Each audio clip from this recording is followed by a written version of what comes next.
ഇന്നത്തെ നമ്മുടെ ഈ റെസിപ്പി എന്ന് പറയുന്നത് നിങ്ങളൊക്കെ വീട്ടിൽ ഉണ്ടാക്കാറുണ്ടോ എന്നറിയില്ല. ഗോതമ്പ് ശർക്കര ഇട്ടിട്ട് നമ്മളൊന്ന് വേവിച്ചെടുത്ത് കഴിക്കുന്നതാണ്.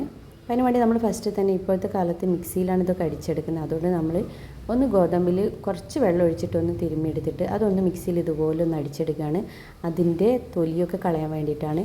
എന്നിട്ട് നമ്മളതൊന്ന് കുറച്ച് നേരം ഒന്ന് ഗോതമ്പിൽ വെള്ളം ഉണങ്ങിയിട്ട് ഇതുപോലൊന്ന് ഉമി കളഞ്ഞെടുക്കുകയാണ്.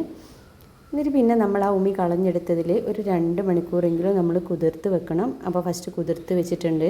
എന്നിട്ട് നമ്മളതൊന്ന് കഴുകിയെടുത്ത് കുക്കറിലിട്ടിട്ട് ഒരു 8 or 10 വിസിലടിക്കണം. അടിച്ച് കഴിഞ്ഞ ശേഷം നമ്മൾ കുക്കായി കഴിഞ്ഞ ശേഷം നമ്മൾ ചേർക്കുന്നത് ചെറിയ ജീരകം, അതുപോലെ ഏലക്ക. ചെറിയ ജീരകം 1 സ്പൂണ് മതി, 1 ടേബിൾ സ്പൂൺ മതി.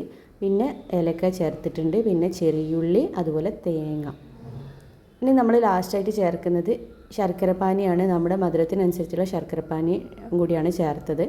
അപ്പോൾ ഇത്ര ആയാലും ഇത് നല്ല ടേസ്റ്റിയാണ് കഴിക്കാനും. ഇതെല്ലാം കൂടി ഒന്ന് ഇളക്കി യോജിപ്പിച്ചിട്ട് ഒന്ന് മൂടി വെച്ചിട്ട് നമുക്കിത് ഇതുപോലെ സെർവ് ചെയ്തിട്ട് കഴിക്കാം.